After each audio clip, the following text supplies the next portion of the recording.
Well, the Astana multiple leaders were among the favourites for the team time trial, 39 kilometres out and back to the city of Montpellier. They'd breccied the course thoroughly 2 weeks prior. Others hadn't, and this was the result. Denis Menshoff of Rabobank was one of several fallers within a kilometre of the start on a technical course that was mined with dangerous corners. Oh, and there's been a massive stack up here with Bouygues Telecom. They're all over the road here. The mechanics up alongside. Let's just have a look at this. Somebody's lost it. He's gone straight off the road, too fast around that corner.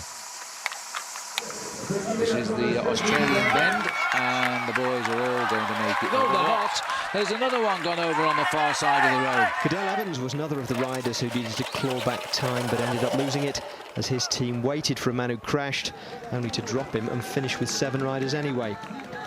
Astana leading the team classification with the last to set off. Armstrong and company powered round the course in search of the 40 seconds that would give the American the yellow jersey. We're coming up to 19.5 kilometres here.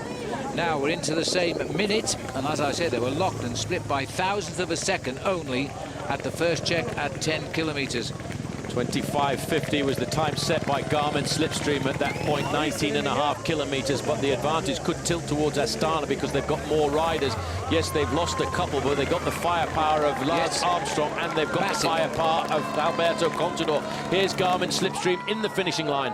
Well, they've gained 23 seconds there in that second section. Now, what is Garmin going to deliver? It'll be a new best time here. Liquigas set the trend of 47.27. Garmin Slipstream are now in 46.47. They've done what they can do. That's the best time on the board, and they've done it virtually the whole way with just 5 riders. David, talk us through it. Losing 4 riders early on, I presume that wasn't in the plan. No, that wasn't in our plan. We did like, what, 25 Ks with 4 riders. So, I'm really this extended hard. I mean, given that you lost the riders, obviously it's going to have impaired your time massively. This was a stage you guys really wanted to win. I guess that's going to be the disappointment looking back. It is a disappointment, but you just can't plan a couple of riders on really bad days, and that's what happened, and it's horrible for them. I mean, they're going to feel really bad. It's not their fault though. So we did what we could with 4. Fortunately, with 4 of the best in the world, but still, it's not quite good enough when you're against the whole team. Phil, I have just been doing some calculations here, and at the second time check, Lance Armstrong's team Astana have gone through 38 seconds faster than Team Saxo Bank. That puts Lance Armstrong 2 seconds away from taking the yellow jersey in the 2009 Tour de France. And this is a man who was playing it down, saying it wasn't possible, nice to dream, etc. at the start this morning, but they've picked this pace up tremendously, because in just 9 kilometres between checkpoint 1 and checkpoint 2, Astana picked up 23 seconds on the 5 riders of Garmin Slipstream. Team Saxo Bank in the finishing straight. We're looking at the maillot jaune, but is this the last time we'll see Cancellara in yellow? Astana have yet to finish, of course, and Fabian Cancellara is taking on the driving train himself.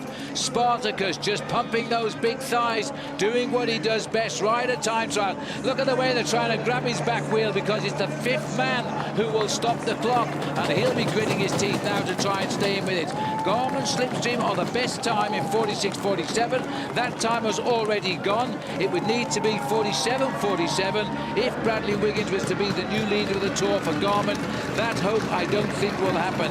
We're into the 47th minute now, though, as again Cancellara leads all the way, stops the clock, 47.09, and that is the second best time.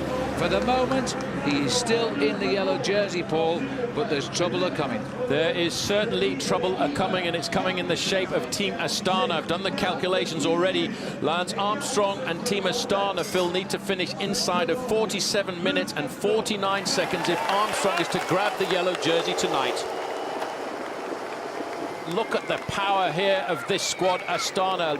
The time that they're looking for at the 3rd time check, if Armstrong is trying to get the yellow jersey, is 37 minutes and 33 seconds. And I think they've still got the firepower to do that. Well, the clock has gone by 37 minutes, 18 seconds and counting, so that it's going to be pretty tight here. And I'm wondering if they're slowing down just a little bit in favour of Garmin. So going to have to push on. Of course, they're really comparing themselves with the time of Saxo Bank. As I see there, Alberto Contador quickly grabbing a bottle and a drink, and he might well throw it off at this moment in time. The clock must be dead. There is the time check. We haven't come up with a time check.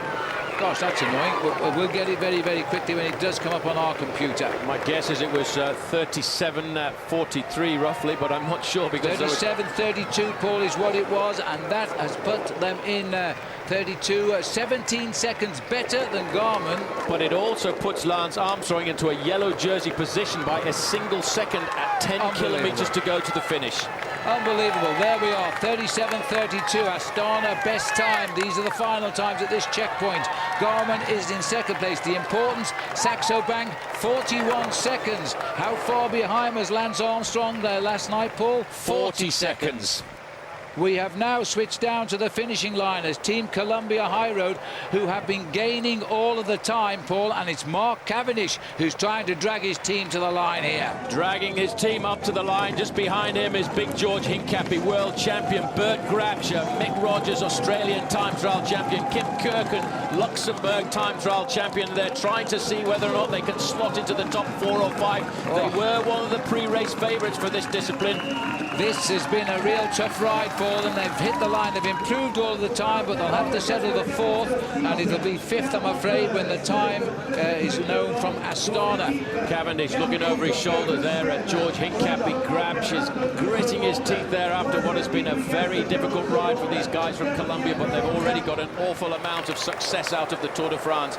The Astana team are now in between the crowd barriers here, but the crowd is waiting down at the finishing line. This is the last difficult approach to the finish. They're getting round safely, yes. Popovic has gone, 6 riders are left. They can afford to lose one more.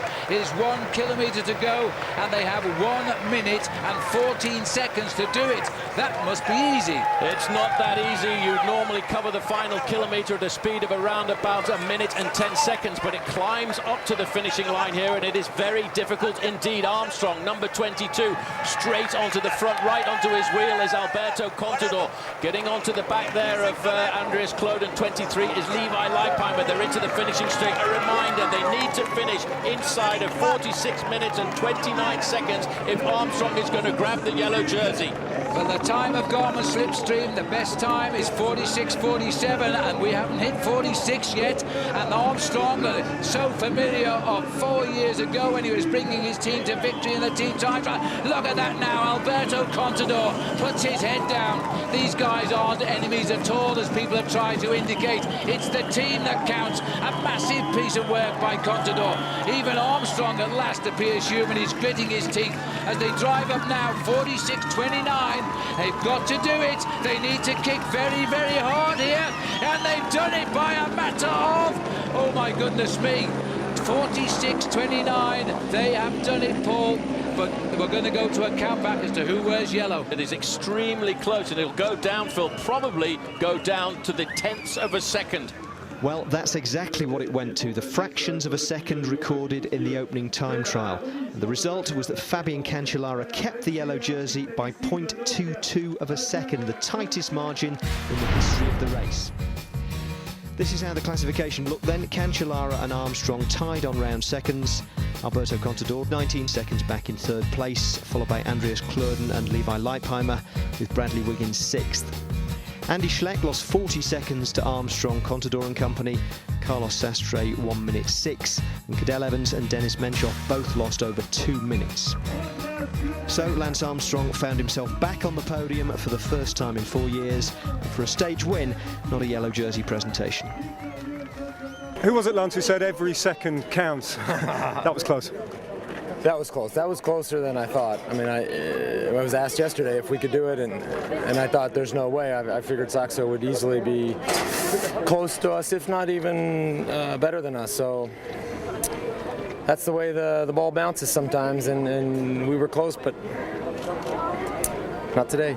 We don't want to scrap. I mean, Johan will have to manage the situation, and you know, Alberto came to win, and quite honestly, so did I. So, you know, we got to look at each other at the dinner table and say we're going to do our best and be honest teammates, and we'll see how it shakes out. Enjoy your pasta.